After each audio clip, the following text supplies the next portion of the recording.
कि a proton and a deuteron having equal momenta enter in a region of uniform magnetic field at right angle to the direction of the field. Depict their trajectory in the field. तो हमें ये दिखाना है कि trajectory क्या होगा, है या नहीं। यहाँ तो इन्होंने हम्म, ट्रैजेक्टरी बना ही दिया है।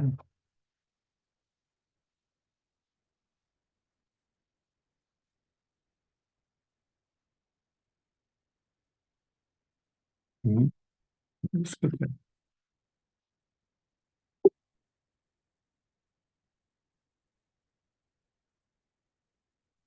ओके, तो ये ड्यूट्रॉन इंटर कर रहा है, ये प्रोटॉन इंटर कर रहा है, यानी दोनों का हमें डायरेक्शन, सबसे इंपॉर्टेंट क्या होता है, डायरेक्शन। ट्रैजेक्टरी तो हमें पता है कि इसका अगर ये हाफ इससे इंटर कर रहा है तो ये सेमी सर्कुलर होगा, है या नहीं। तो इसका डायरेक्शन हम लोग देख लेते हैं कि किस डायरेक्शन में होगा। तो डायरेक्शन के लिए हमारे पास क्या क्या है। डायरेक्शन के लिए क्या होना चाहिए, फोर्स जो है क्यू वी क्रॉस बी है या नहीं। तो ये तो पॉजिटिव है, तो इसको तो हम नेग्लेक्ट कर देते हैं। तो डायरेक्शन के लिए इम्पोर्टेंट जो है वो है आपका वी का डायरेक्शन और बी का डायरेक्शन। तो अब ये बताइएगा आप, यहाँ इस केस में जो था इलेक्ट्रॉन नेगेटिव था तो वो माइनस था, तो इसलिए वो इम्पोर्टेंट था चार्ज। लेकिन यहाँ तो चार्ज पॉजिटिव है तो कुछ वो उतना कंट्रीब्यूट नहीं करेगा। यहाँ पे वी का डायरेक्शन क्या है दोनों केस में। वी का डायरेक्शन। ये न्यूट्रॉन भी ऐसे जा रहा है, ये प्रोटॉन भी ऐसे जा रहा है, तो इन दोनों केस में वी का डायरेक्शन क्या है।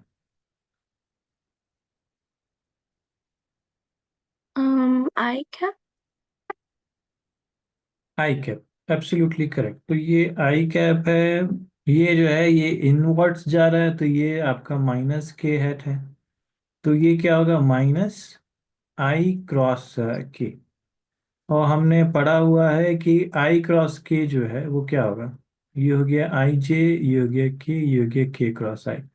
लेकिन जब आई क्रॉस के आएंगे तो वो होगा माइनस ऑफ जे। तो ये माइनस हो गया और ये माइनस ऑफ जे हैट हो गया, यानी माइनस माइनस तो ये हो गया जे हैट।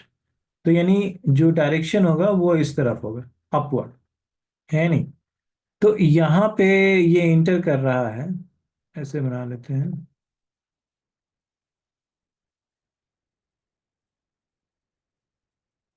यहाँ पे मान लीजिए प्रोटॉन इंटर कर रहा है तो इसका जो डायरेक्शन है वो इस डायरेक्शन में होगा, फोर्स। अभी हमने देखा जे हैट में। तो ये फिर ये ऐसे जाएगा, फिर ये इस डायरेक्शन में होगा, फिर ये ऐसे आएगा, फिर ये इस डायरेक्शन में होगा, उसके बाद फिर ये सीधा बाहर निकल जाएगा। तो ये हो गया इसका ट्रैजेक्टरी। और हमने निकाला हुआ है कि जो इसका वेलोसिटी अगर इससे कंपेयर करें, ये M B square by R जो होगा वो होगा क्या, किसके इक्वल होगा, कौन प्रोवाइड कर रहा है ये सेंट्रीपिटल फोर्स।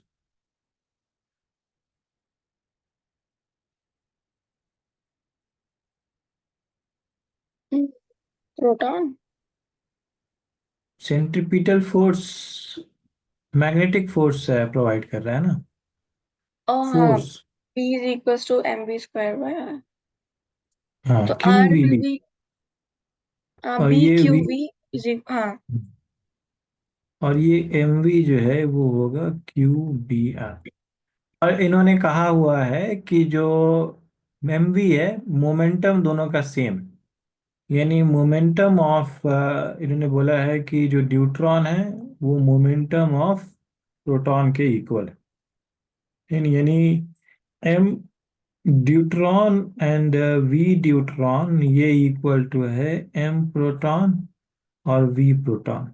तो यहाँ पे अगर हम कंपेयर करें तो ये जो है वो कांस्टेंट है नहीं, दोनों के लिए ये सेम है तो ये कांस्टेंट है।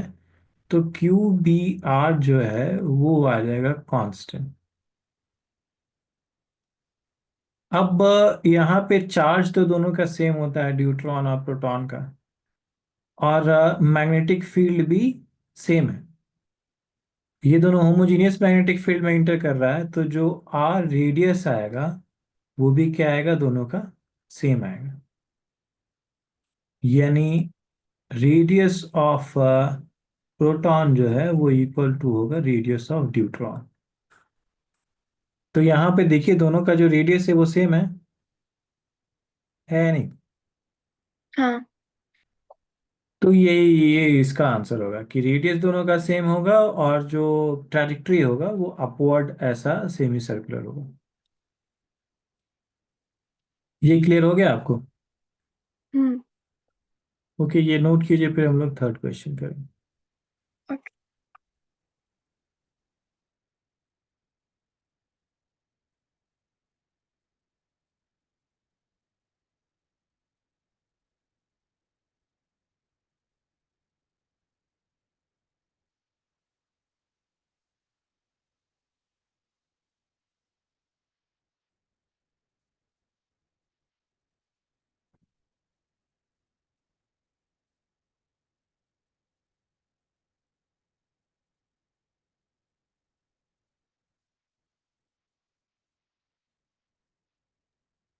सर मैं 2 मिनट में आऊँ, मम्मा बुला रही। Okay, yeah sure. Okay. Thank you.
Okay, अब नेक्स्ट क्वेश्चन करते हैं।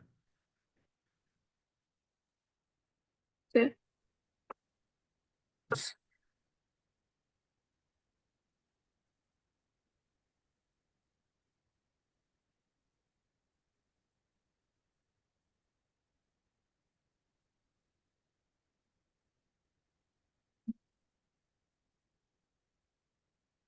अब ये नेक्स्ट क्वेश्चन जो है, an alpha particle, a proton moving with the same speed enter the same magnetic field region at right angles to the direction of the field. Show the trajectory followed by the two particles in the region of the magnetic field. Find the ratio of the radii of the circular paths which the two particle may describe. तो ये given है। यहाँ पे इन्होंने बोला है कि velocity of alpha particle वो इक्वल टू है वेलोसिटी ऑफ किसके, प्रोटॉन के। ये दोनों वेलोसिटी सेम। और हमें पता है कि दोनों का डायरेक्शन, फिर वही हम डायरेक्शन निकालेंगे। और जो डायरेक्शन जो आएगा हमारा क्या आएगा, क्यू जो है, और वी क्रॉस बी। क्यू तो पॉजिटिव है तो इसका कोई ये नहीं है। वी जो है वो आई हैट, और क्रॉस, और ये मैंने नेगेटिव लिखा था क्या कहीं पे।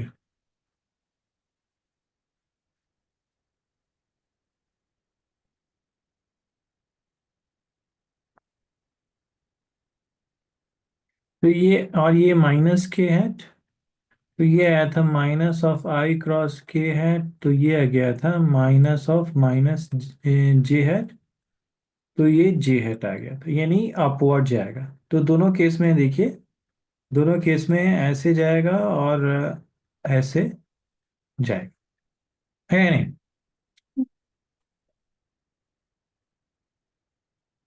अब यहाँ पे देखिए कि हमने निकाल लिया डायरेक्शन इसका। अब रेडियस कैसा होगा इन दोनों का, तो यहाँ पे देखिए कि M V square by R जो है वो इक्वल टू होगा क्यू वी क्रॉस बी। और दोनों परपेंडिकुलर तो हम वी भी लिख सकते हैं।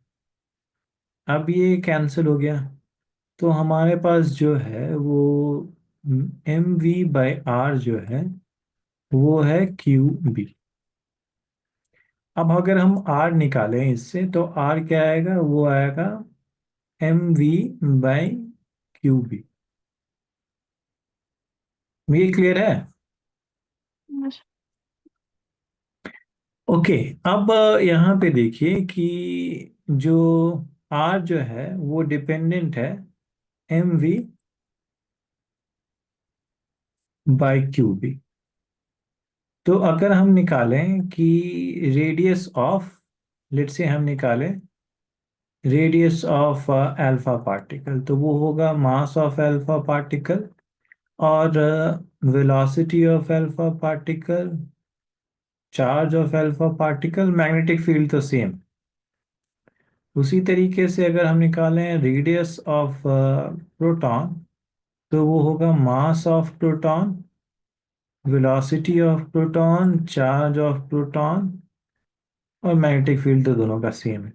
दोनों को हम डिवाइड करते हैं, तो R alpha by R proton, ये आ जाएगा mass of alpha, velocity Q alpha B divided by mass proton V proton Q proton, और बी, बी और बी कैंसिल हो जाएगा। और हमें पता है कि ये दोनों वेलोसिटी जो है वो सेम है। Velocity of alpha, velocity of proton दोनों सेम इन्होंने दिया होगा, तो हम इसको भी कैंसिल कर सकते हैं। Mass of alpha, V of alpha, और ये क्यू ऑफ प्रोटॉन इधर आ जाएगा, डिवाइडेड बाय यहाँ पे कितना आ गया, मास ऑफ कितने होंगे यहाँ पे, mass of proton velocity of proton और charge of alpha particle. Clear है ये?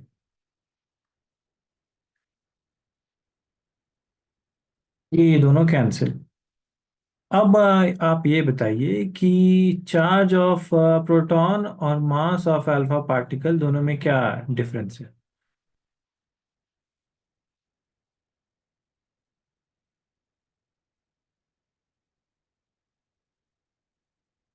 चार्ज ऑफ अल्फा पार्टिकल और charge of proton.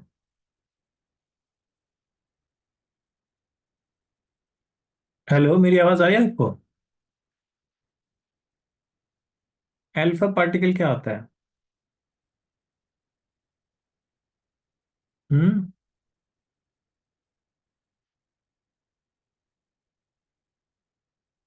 Alpha particle जो होता है हीलियम 2 प्लस न्यूक्लियाई, ये होता है ना? सर आपको मेरी आवाज आ रही है? अब आ रही है, अब आ रही। मैं तब से बोल रही थी। नहीं, आपने म्यूट कर रखा होगा तो। अभी आ रहा है, अभी आ रहा है। तो अल्फा पार्टिकल जो होता है वो हीलियम 2 प्लस न्यूक्लियाई होता है या नहीं? हम्म। यानी हीलियम 2 प्लस न्यूक्लियाई क्या हो गया? हीलियम 2 प्लस न्यूक्लियाई, जब हम एक हीलियम एटम है, हीलियम एटम में क्या है? हीलियम एटम में आपका 2 प्रोटॉन है और इसका चार आपका, इसका ये है मास नंबर, है या नहीं? तो हम्म, हीलियम न्यूक्लियस में आपके कितने, 2 न्यूट्रॉन है, 2 प्रोटॉन। वो उसका ट्वाइस हो जाता है। ट्वाइस। तो चार्ज जो है बिल्कुल सही कहा आपने, क्योंकि जब 2 इलेक्ट्रॉन इसमें से निकाल दिया, 2 इलेक्ट्रॉन निकाल दिया तो इसका चार्ज जो है, इस पे प्रोटॉन कितने हैं? 2 है। तो यानी इसका 2 ऑफ चार्ज ऑफ प्रोटॉन, ये है ना? हाँ। अब मास का क्या है? मास कितना होगा?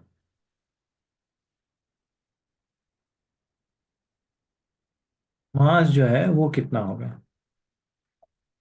क्योंकि प्रोटॉन का जो मास है उसमें एक प्रोटॉन है। हम्म। यहाँ पे जो है, यहाँ पे इसके पास 2 प्रोटॉन है जो भी प्लस दो। हीलियम का होगा उसको डबल कर देंगे तो। डबल? उसमें in the alpha particle. Alpha particle जो है उसमें जो है 2 प्रोटॉन है और 2 न्यूट्रॉन है ना? हम्म। तो न्यूट्रॉन का मास लगभग प्रोटॉन के मास के बराबर होता है। हम्म। 1.6 इंटू 10⁻⁻27। तो इसको लिख सकते हैं 4 proton. It will be 4 times the mass of proton. तो मास ऑफ अल्फा पार्टिकल जो होता है 4 टाइम्स मास ऑफ प्रोटॉन। तो ये हमारे पास आ गया, एक ये आ गया रिलेशन, एक ये आ गया रिलेशन। तो ये दोनों चीज रख देते हैं यहाँ पे कि आर अल्फा जो है, आर प्रोटॉन, तो मास ऑफ अल्फा इसको लिख सकते हैं 4 into mass of proton. Sir ये सब बुक में नहीं देते ना, ये सब खुद पढ़ के आना होता है। ये तो बुक में पहले दिया होगा, बस थोड़ा सा सोचना पड़ता है। हम्म। बुक बुक में तो हर चीज है, बुक में तो लिखा हुआ है ना कि एटॉमिक स्ट्रक्चर ऑफ एटम, ये सब आपने पढ़ा है ना? नहीं नहीं, मैं अभी फिजिक्स के उसमें बात कर रही हूँ, अभी की जो हमारी बुक है उसमें। हाँ, वो तो, वो फिजिक्स वाले बुक में वो सोचते हैं कि आपने पहले ही वो पढ़ रखा है तो वो बताने की जरूरत नहीं। क्योंकि अगर वो दोबारा वो सब चीज लिखेंगे तो वो बुक जो है वो इतना मोटा हो जाएगा कि फिर से उसको, हाँ। तो इसीलिए जो चीज वो पहले करा रखी है वो दोबारा वो नहीं लिखते हैं, हम्म। ताकि बुक जो है वो छोटा लगे। और अगर बुक देखने में इतना बड़ा लगेगा तो फिर दहशत हो जाएगा पहले ही, पढ़ने से पहले ही। तो हाँ। इसीलिए कंसाइज करने के लिए उसको ये सब नहीं लिखते हैं। हम्म। ओके। तो ये मास ऑफ प्रोटॉन हो गया और ये चार्ज ऑफ प्रोटॉन है। और ये जो चार्ज ऑफ, अभी हमने पढ़ा कि ये 2 ऑफ चार्ज ऑफ प्रोटॉन। तो ये कैंसिल हो गया, ये कैंसिल हो गया, ये कैंसिल हो गया। तो जो radius of alpha particle by radius of proton ये आएगा 2। यानी रेडियस ऑफ अल्फा पार्टिकल जो होगा वो 2 टाइम्स रेडियस ऑफ प्रोटॉन। तो मान लीजिए कि ये अगर हमारा ऐसे गया, ऐसे आपका प्रोटॉन गया, तो ये वाले का जो रेडियस होगा, ये जो अल्फा पार्टिकल होगा इसका रेडियस और बड़ा होगा। तो ये ऐसे जाएगा, क्योंकि इसका रेडियस तो है डबल है इसके। तो ये रेडियस ऑफ ये है आपका प्रोटॉन, और ये रेडियस ऑफ यहाँ से यहाँ तक दूसरी तरह से लिख रहा हूँ, ये लिख देते हैं रेडियस ऑफ अल्फा। ये क्लियर हुआ? हाँ। तो जो डायग्राम होगा वो इस टाइप का होगा, यहाँ पे दिया हुआ है इन्होंने कि ये प्रोटॉन ऐसे आया, तो इसका छोटा सा ये रेडियस हो गया। ये अल्फा ऐसे आया, तो इसका ये बड़ा सा रेडियस हो गया। इन्होंने अलग अलग जगह से लिखा है इसको, हमने दोनों को सेम जगह से भेजा है। तो एक जाएगा छोटे से रेडियस से, और एक जाएगा बड़े से रेडियस से। ये क्लियर हुआ? हाँ। ओके, इसको प्लीज नोट कीजिए। ओके।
फिर थोड़ा उसको साइड कर देंगे।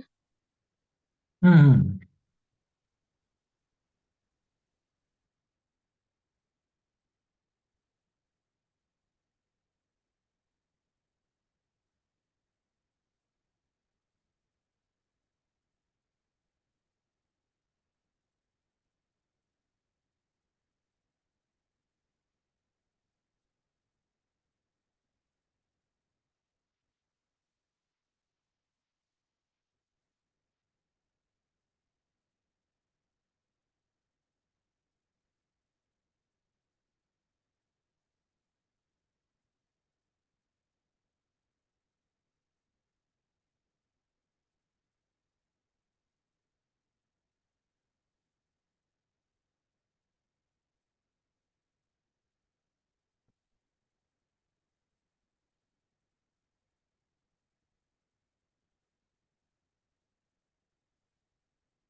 जैसे ही स्क्रॉल डाउन करना होगा मुझे बताइए।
सर हो गया।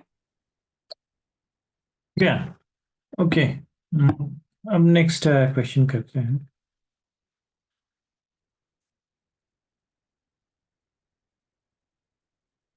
ये टाइप के क्वेश्चन तो हो जाएंगे आपसे।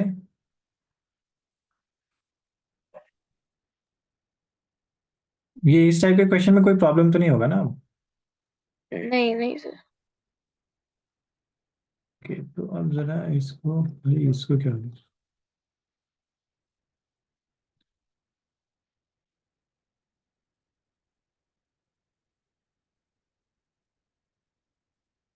अब ये देखिए, बाकी सारे क्वेश्चंस भी सेम है, तो इनको मैं स्किप कर देता हूँ और नेक्स्ट टाइप ऑफ प्रॉब्लम पे जाते हैं। और वो है motion in combined electric and magnetic field. तो ये हमने देखा ही है कि कंबाइंड इलेक्ट्रिक मैग्नेटिक फील्ड में जो मोशन होगा वो क्या होगा, फोर्स होगा उस टाइम पे, उसको लॉरेंस फोर्स बोलते हैं। वो होगा electrical force plus magnetic force. तो ये ध्यान में रखना है। तो an electron beam passes through a magnetic field and electric field इतना, both acting simultaneously. If the path of the electron remains undeviated, calculate the speed of the electrons. If the electric field is removed, what would be the radius of this circular path? तो हमें दिया हुआ है कि जो if the path of the electron remains undeviated, calculate the speed of the electrons. तो हमें speed of electron निकालना है, और हमारे पास जो फोर्स, लॉरेंस फोर्स है, वो क्या है हमारे पास? वो है क्यू ई प्लस ये है क्यू वी क्रॉस बी, है या नहीं? हम्म। अब ये कह रहे हैं कि इन्होंने दे रखा है इलेक्ट्रिक फील्ड भी दे रखा है, मैग्नेटिक फील्ड भी दे रखा है, चार्ज हमें पता है, और मास, मास क्या हुआ? नहीं सर, मैंने कुछ नहीं कहा। ओ, ओके। तो if the path of the electron remains undeviated, calculate the speed of the electrons. If the electric field is removed, what will be the radius of this circular path? तो path same है। हम्म। Okay, तो यहाँ पे ये force इतना है, ठीक है। और अगर पाथ चेंज नहीं हो रहा है तो इसका हम अगर ये निकालें वेलोसिटी, बोथ एक्टिंग साइमल्टेनियसली, ये दोनों परपेंडिकुलर है, इलेक्ट्रिक फील्ड और मैग्नेटिक फील्ड दोनों परपेंडिकुलर है। तो अगर इन दोनों का हम डॉट प्रोडक्ट निकालें, क्योंकि अगर जब भी ये होता है कि दोनों का पाथ अगर सेम चेंज नहीं होता है, तो ये दोनों चीज़ें जो हैं परपेंडिकुलर होता है, यानी इलेक्ट्रिक फील्ड जो होता है वो परपेंडिकुलर टू मैग्नेटिक फील्ड होता है। अगर इसका पाथ चेंज नहीं हो रहा है कि उस केस में, तो यानी क्यू ई जो है वो परपेंडिकुलर टू दिस थिंग है, तो अगर हम इसका डॉट प्रोडक्ट निकालेंगे, डॉट प्रोडक्ट निकालेंगे तो क्या आएगा?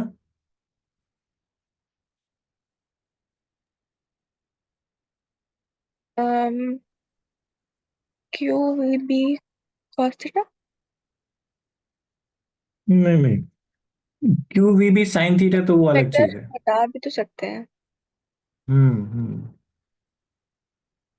ओके, तो मैग्नेटिक फील्ड ले रखा है, बोथ एक्टिंग साइमल्टेनियसली है, if the path of the electron remains undeviated, path undeviated है, calculate the speed of the electrons. If the electric field is removed, तो हमें निकालना है, और मास दे रखा है, तो मास से क्या निकाल सकते हैं? Mass into acceleration, mass into velocity.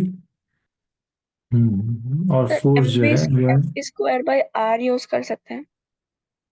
M V square by R. ये सर्कुलर पाथ में थोड़ी मूव कर रहा है। सर्कुलर पाथ में तो तब मूव करता है जब इलेक्ट्रिक फील्ड नहीं हो, है नहीं? हाँ बट जब ये जब पार्ट नहीं होता है तो सर्कुलर पाथ फॉलो करता है, तो वहां पे हम लगा सकते हैं क्योंकि अगर इस तरीके से लगाने जाए। हम्म। लेकिन अगर इलेक्ट्रिक फील्ड रिमूव कर दिया तो, तो like for circular just, path हो जाए। नहीं अगर for timing electric bus field, use करने के लिए, उस टाइम के लिए। हाँ इलेक्ट्रिक फील्ड रिमूव कर दिया वो तो फिर सर्कुलर पाथ होगा। तो यहाँ पे क्या करते हैं कि ये सेकंड वाला पार्ट कैलकुलेट करते हैं। If the electric field is removed what would be the radius of the circular path. तो ये वाला कैलकुलेट करते हैं। ये पहला वाला जो है थोड़ा सा इसमें कुछ प्रॉब्लम है, कुछ मिसिंग। मैं देखता हूँ इसमें क्या मिसिंग है, फिर इसको डिस्कस करेंगे। लेकिन ये वाला पार्ट करते हैं कि इलेक्ट्रिक फील्ड रिमूव कर दिया। तो ये वाला पार्ट रिमूव कर दिया तो फोर्स जो है वो सिंपली क्या है, क्यू वी क्रॉस बी है। ओके। अब ये वाला तो सर्कुलर पाथ फॉलो करता है, तो ये हो जाएगा M V square by R. और ये आ जाएगा क्यू वी क्रॉस बी, यानी क्यू वी भी आ जाएगा। ठीक है। हम्म। तो यहाँ से ये वी और ये वी कैंसिल, और हमारे पास जो आ जाएगा वो क्या आ जाएगा, वो आ जाएगा M V equals to Q B R. और हमें निकालना है रेडियस, तो रेडियस क्या आ जाएगा, रेडियस आ जाएगा M V by Q B. Okay. Hmm. तो हमारे पास ये रेडियस निकालना था।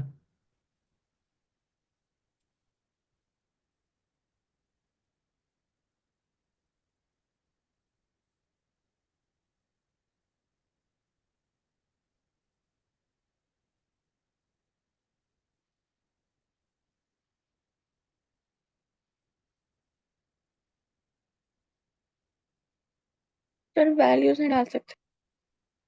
तो मास तो दे रखा है यहाँ पे, मास दे रखा है, और क्या क्या दे रखा है, चार्ज भी पता ही है, और मैग्नेटिक फील्ड तो इन्होंने दे रखा है नहीं। फिर वेलोसिटी नहीं? हाँ वेलोसिटी पिछले वाले से ही पता करना होगा। हम्म,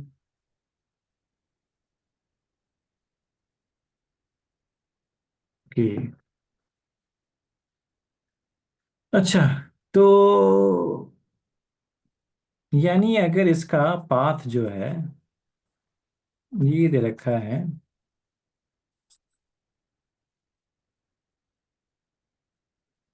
ओके। मान लीजिए कि कहीं पे लग रहा है कोई कोई लग रहा है इलेक्ट्रिक फील्ड लग रहा है इस डायरेक्शन में, और दूसरे डायरेक्शन में लग रहा है इसका मैग्नेटिक, दूसरे डायरेक्शन में इसका लग रहा है मैग्नेटिक फील्ड है।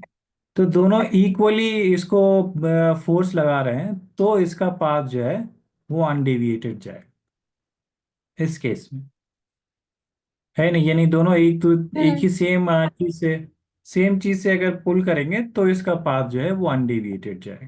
हम्म। ये क्लियर हुआ। तो यानी उस केस में होगा इसका जो इलेक्ट्रिक फील्ड जो होगा वो इक्वल होगा मैग्नेटिक फील्ड के। ये क्या है, फोर पाथ अनडेविएटेड। ये क्लियर हुआ। Yes sir. यानी ये जो क्यू ई होगा वो क्या होगा, इक्वल टू होगा क्यू वी बी। तो क्यू क्यू तो कैंसिल हो जाएगा, यानी इलेक्ट्रिक फील्ड जो होगा, इलेक्ट्रिक फील्ड और वेलोसिटी क्या आ जाएगा, electric field by magnetic field. तो वेलोसिटी हमारा निकल गया। यानी ये कितना आ गया, ये आ गया आपका 3.4 into 10⁴ divided by 2 into 10⁻³ weber पर मीटर स्क्वायर। यानी ये नोटेशन जो है मैग्नेटिक फील्ड का, मतलब कभी गॉस से डिनोट करते हैं, कभी वेबर पर मीटर स्क्वायर से भी डिनोट करते हैं। तो दोनों सेम है। यानी जो फ्लक्स होता है वो क्या होता है, बी ए होता है। ये फ्लक्स का जो होता है नोटेशन वेबर होता है, और एरिया वेबर पर मीटर स्क्वायर। ये भी इससे भी डिनोट कर सकते हैं या टेस्ला से भी डिनोट कर सकते हैं, दोनों सेम है नहीं। तो ये कितना आ गया, जो भी आ गया ये आ गया 1.7, और ये आ गया ऊपर जाके, ये आ गया 10⁻⁷ मीटर पर सेकेंड। ये वेलोसिटी हमारा आ गया। अब यही तो हमें चाहिए था नेक्स्ट पार्ट में। नेक्स्ट पार्ट में था हमारा mv²/r, वो था qvb। तो ये v और v कैंसिल हो गया, और हमारा r जो आया था वो आया था mv/v। नहीं कैंसिल करना, ये पावर कैंसिल करना है।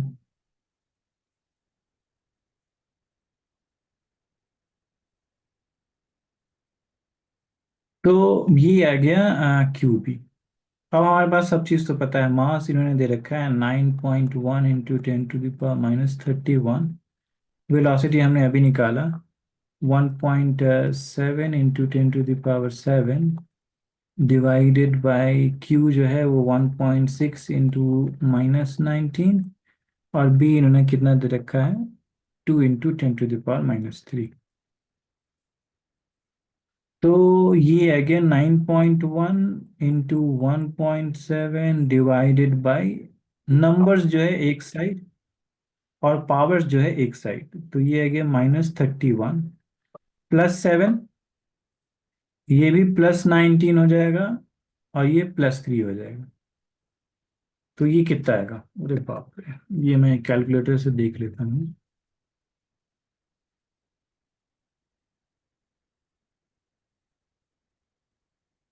9.1 into 1.7 divided by 1.6 divided by 2, तो ये आ गया 4.83 इंटू 10⁻, ये कितना हो गया, 9322। 22 +7, ये हो गया 29, और ये -2। तो ये आ गया आपका 0.048 मीटर। ये आ गया रेडियस। ये क्लियर हुआ आपको? हाँ जी। फिर इसको नोट कीजिएगा।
फिर थोड़ा साइड कर देंगे।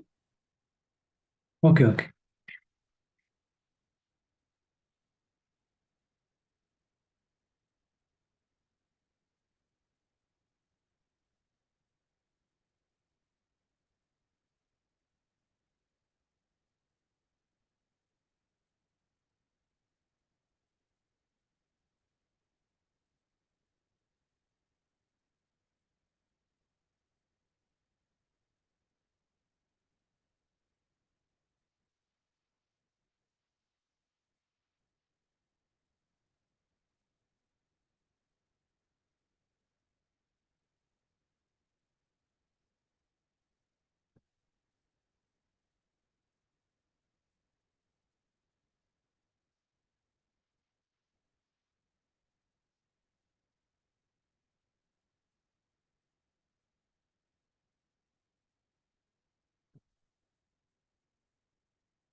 जब आपने नोट कर लिया होगा तो मुझे बताइएगा।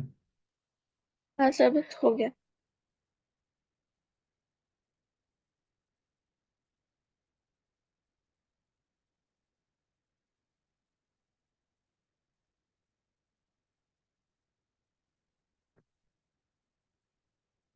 हो गया सर।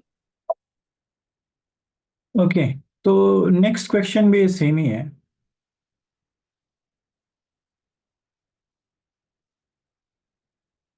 नेक्स्ट क्वेश्चन में बोल रहा है कि क्या कंडीशन है।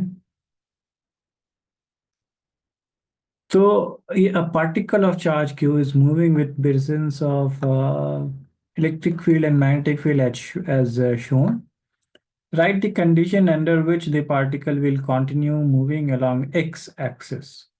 तो कंडीशन तो हमें पता है कि इसका पाथ जो अगर है वो चेंज नहीं हो रहा है, तो जो फोर्स ऑफ इलेक्ट्रिक फील्ड जो है, फोर्स ऑफ इलेक्ट्रिक फील्ड वो क्या होना चाहिए, फोर्स ऑफ मैग्नेटिक फील्ड के बराबर, फॉर अनडेविएटेड पाथ। अब इसको हम ऐसे लिख सकते हैं कि क्यू ई जो है वो है क्यू वी क्रॉस बी, है या नहीं। अब इसको एक्स एक्सिस पे जाना है, यानी ये आई, ये तो कैंसिल हो गया। ये ई जो है किस डायरेक्शन में है? जे हैट डायरेक्शन में है। और वी जो है वो वी मान लेते हैं, और आई हैट। और ये जो है बी जो है, मैग्नेटिक फील्ड जो है वो किस डायरेक्शन में है? के हैट डायरेक्शन में। यानी ये क्या है डायरेक्शन?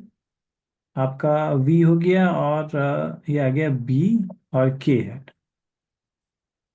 तो आप यहाँ पे देखिए कि ये जो डायरेक्शन है जे हैट, और ये आई क्रॉस के जो हो जाएगा वो माइनस जे। तो इलेक्ट्रिक फोर्स जो है वो इस डायरेक्शन में होगा, और मैग्नेटिक फोर्स जो है ये एफ बी का डायरेक्शन हो गया, और ये एफ ई का डायरेक्शन हो गया। क्योंकि ये देखिए ये जे हैट में है, एफ ई जो है डायरेक्शन वो जे हैट में है, और आई क्रॉस के होता है माइनस जे, तो एफ बी जो है वो माइनस जे में, यानी दोनों सेम फोर्स लगा रहे हैं ऑपोजिट साइड में, जो हमने कंडीशन देखा था। ये क्लियर हुआ आपको? हाँ सर। और जो मैग्नीट्यूड होगा, मैग्नीट्यूड यहाँ से अगर हम देखें तो वो आ जाएगा आपका v इंटू बी। तो वेलोसिटी जो होना चाहिए वो होना चाहिए e बाई बी के इक्वल। तो ये है आपका कंडीशन। ये क्लियर हुआ? हाँ सर। और how would the trajectory of the particle be affected if the electric field is switch off? तो ये वाला पार्ट अगर स्विच ऑफ कर देंगे तो वो सर्कुलर पाथ फॉलो करेगा। ये तो हमें पता है कि अगर मैग्नेटिक फील्ड में अगर मूव करेगा तो वो सर्कुलर पाथ मूव करेगा। क्योंकि वेलोसिटी का डायरेक्शन क्या हो जाएगा फिर? I hat. और बी का डायरेक्शन जो है वो है आपका के हैट। तो q we cross B minus j hat आ जाएगा, तो ये इस डायरेक्शन में सर्कुलर पाथ मूव करेगा ऐसा, जब इलेक्ट्रिक फील्ड स्विच ऑफ हो जाएगा। ये क्लियर हो गया? तो ये तो फिर सिर्फ आर्गुमेंट था, इतना बस नोट कर लीजिए जल्दी से इसको। Okay sir.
स्टार्ट हो गया।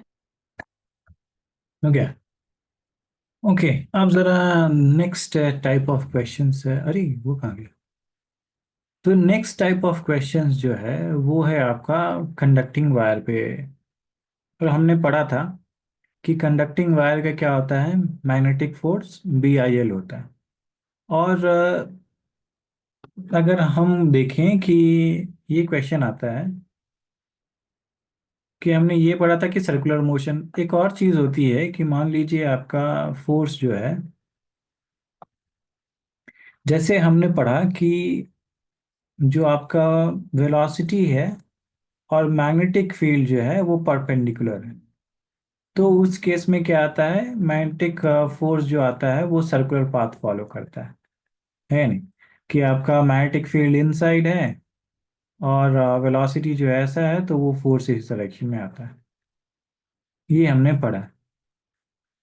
तो अब मान लीजिए कि वेलोसिटी जो है वो परपेंडिकुलर ना होके एक मान लीजिए ये मैग्नेटिक फील्ड है और वेलोसिटी जो है वो इस डायरेक्शन में, मतलब एक एंगल बना रहा है थीटा। तो एक थीटा एंगल बना रहा है तो इसके दो कंपोनेंट हो जाएंगे। कौन कौन से कंपोनेंट होंगे, ये वाला कंपोनेंट क्या होगा बताइएगा। Cos theta. Absolutely correct. अब आपको याद है, और ये जो होगा वो वी साइन थीटा होगा। Sign theta.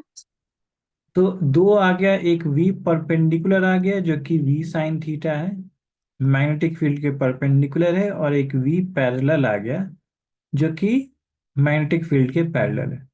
तो परपेंडिकुलर की वजह से क्या होगा, सर्कुलर मोशन, और इसकी वजह से क्या होगा, ट्रांसवर्सल मोशन। तो ये जो पार्टिकल है वो कैसे मूव करेगा, वो ये वाला तो सर्कुलर भी होगा और ये ऐसे, ये हेलिकल मूव करेगा, तो इसको बोलेंगे हेलिकल मूवमेंट। सर्कुलर भी है और ट्रांसवर्सल भी है। तो इस केस में क्या हो रहा है कि ये परपेंडिकुलर वाले की वजह से तो ये सर्कुलर आएगा, और ये पैरेलल वाले की वजह से ये आपका ट्रांसवर्सल आएगा। तो ये जो डिस्टेंस को हम बोलते हैं, इसको हम बोलते हैं पिच। यानी पिच यानी कितना, एक टाइम में कितना फॉरवर्ड डिस्टेंस मूव करता है। और वो पिच क्या होगा, वो होगा टाइम इंटू वी पैरेलल। है नहीं, ये क्योंकि पिच डिस्टेंस है तो डिस्टेंस क्या होगा, वेलोसिटी इंटू टाइम।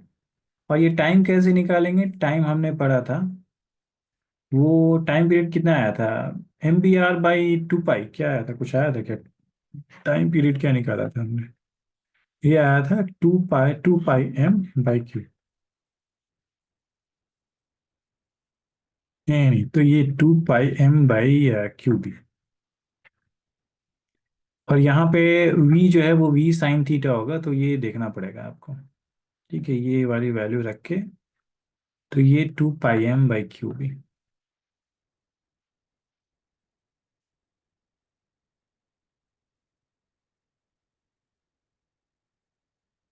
ये क्लियर हुआ आपको।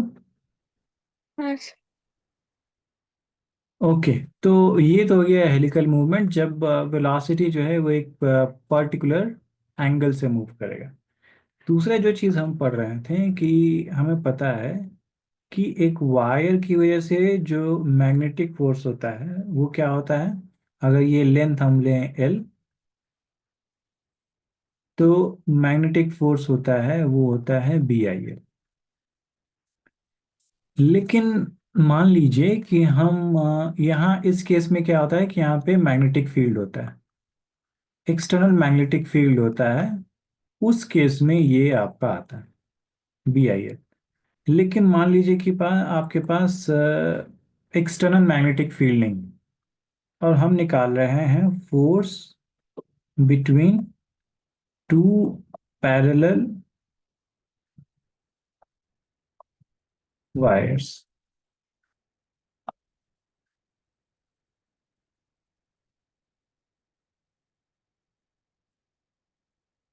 तो यहाँ पे मैग्नेटिक फील्ड नहीं है, यहाँ वाले केस में था मैग्नेटिक फील्ड इधर, यहाँ पे मैग्नेटिक फील्ड नहीं है। तो कैसे निकालेंगे, एक मिनट, मुझे टाइम दीजिएगा, कॉल आ रहा है।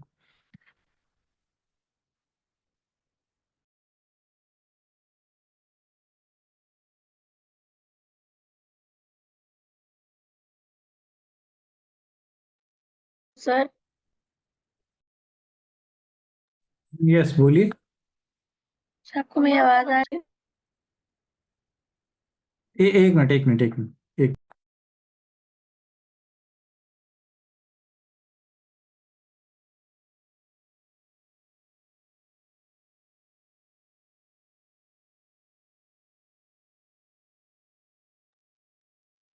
बोलिए बोलिए। सॉरी, वो एक कॉल आया था। हेलो। हाँ सर, मुझे लगा आपको मेरी आवाज नहीं आ रही। अब ये देखिए कि एक ये ऐसे वायर है, और एक जो है दूसरा, दोनों करंट ऐसा फ्लो कर रहा है, I1 I2। ठीक है। अब एक बात है, यहाँ पे कोई मैग्नेटिक फील्ड है?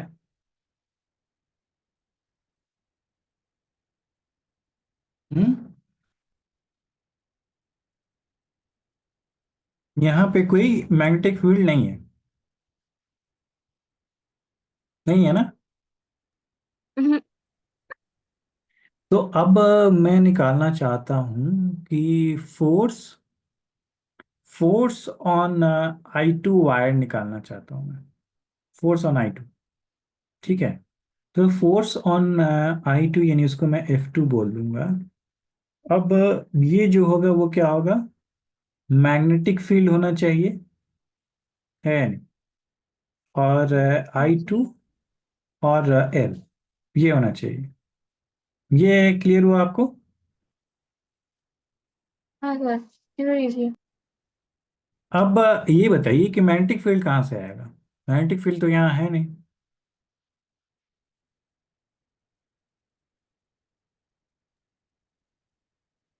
अगर वायर पे मैग्नेटिक फील्ड नहीं है करंट तो। पास हो रहा है तो मैग्नेटिक फील्ड आ रहा है। अब इसका तो मैग्नेटिक फील्ड हम काउंट नहीं कर सकते, क्योंकि इसी में हम निकाल रहे हैं फोर्स, है नहीं? तो जो मैग्नेटिक फील्ड जो होगा वो किसकी वजह से होगा? वो इसकी वजह से होगा। First wire. तो ये लिखेंगे B1। ये क्लियर हुआ? हम्म। और ये B1 किधर होगा? ये इस यहाँ पे निकाल रहे हैं तो ये ऐसा होगा B1 इनसाइड। ये हो गया B1, है या नहीं? क्योंकि हाँ अगर सर। हम मैक्सवेल मैक्सवेल थंब रूल लगाएं तो थंब आपका इस डायरेक्शन में है, तो कर्ल करेंगे राइट साइड में, तो ये इस तरफ जाएगा। ये मैग्नेटिक फील्ड है, मान लीजिए ये लेंथ ले लेते हैं हम L। तो ये आ गया हमारा। अब यहाँ पे ये स्ट्रेट वायर की वजह से कितना मैग्नेटिक फील्ड होता है, याद है आपको? Magnetic field due to straight wire क्या होता है? B1 क्या होगा? मान लीजिए ये डिस्टेंस जो है A है या R है, तो कितना होगा B1?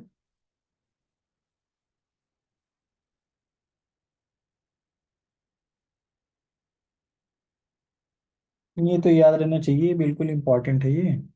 um,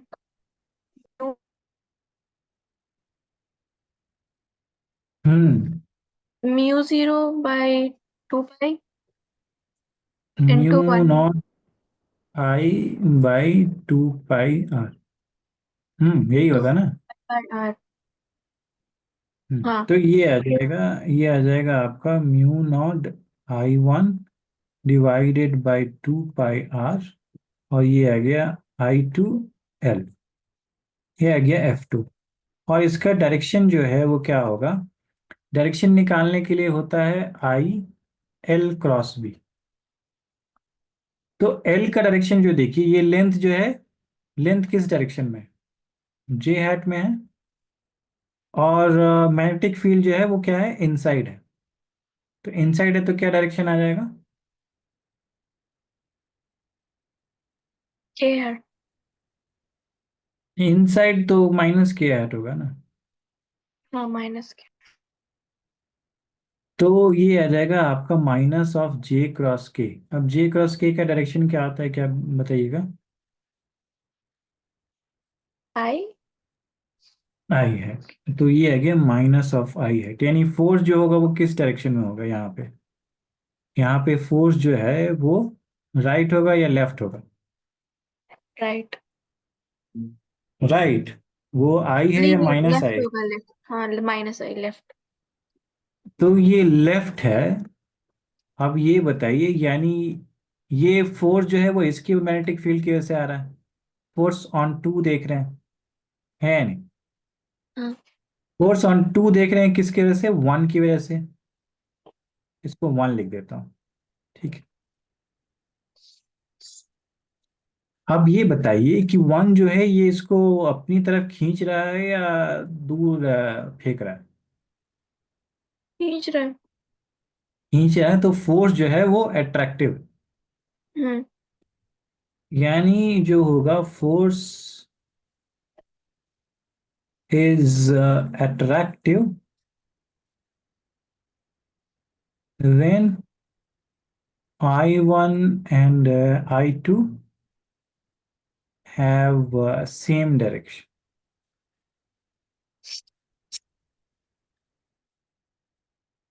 लेकिन अगर दूसरी डायरेक्शन में होता, यानी मान लीजिए कि ये आई जो है वो नीचे की तरफ आता, नीचे की तरफ आता तो ये मैग्नेटिक फील्ड जो है वो ऊपर होता, और ऊपर होता तो ये जे क्रॉस किया आता, यानी वो आता आपका राइट डायरेक्शन में। तो फोर्स क्या हो जाएगा अगर ऑपोजिट डायरेक्शन में होगा? Hmm, repulsive.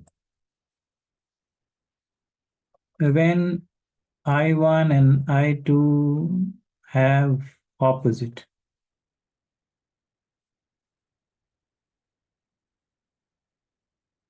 डायरेक्शन। ये क्लियर हुआ आपको? हाँ सर। ओके, ये सारी चीजें नोट कीजिए। फिर हम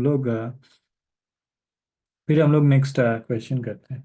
होपफुली अगर यहाँ अभी नहीं हुआ तो नेक्स्ट क्लास में चैप्टर खत्म कर देंगे, और सिक्स चैप्टर शुरू भी कर देंगे। इसको ओके नोट कर लीजिएगा। ओके।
सर थोड़ा स्क्रॉल करेंगे।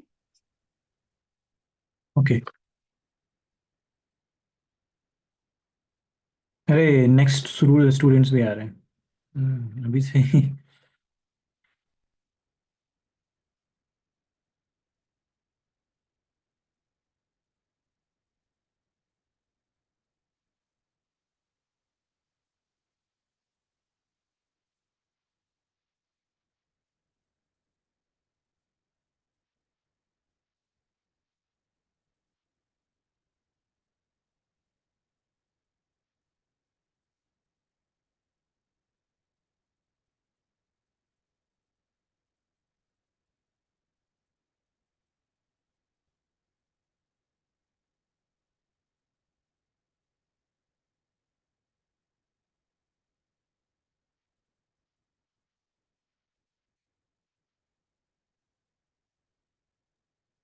तो वो लास्ट की लाइन दिखाए।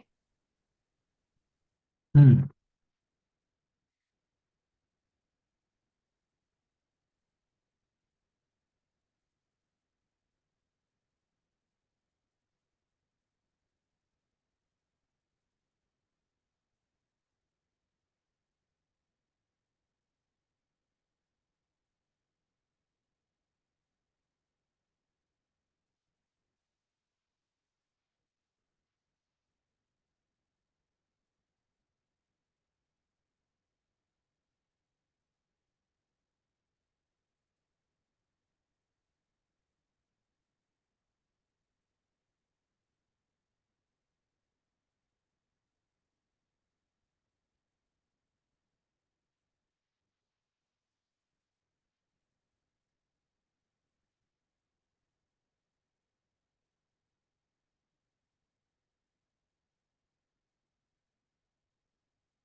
डन। ओके। तो अभी यहीं पे हम लोग स्टॉप करेंगे और नेक्स्ट क्लास में इसके क्वेश्चंस करेंगे। ओके, ये नेक्स्ट क्लास में ये कंप्लीट हो जाएगा। ओके। ओके, तो थैंक यू मिलते सर। हैं नेक्स्ट क्लास में। अल्लाह यस। हाफिज। Oh thank Allah you. हाफिज, अल्लाह हाफिज, अल्लाह हाफिज, अल्लाह हाफिज।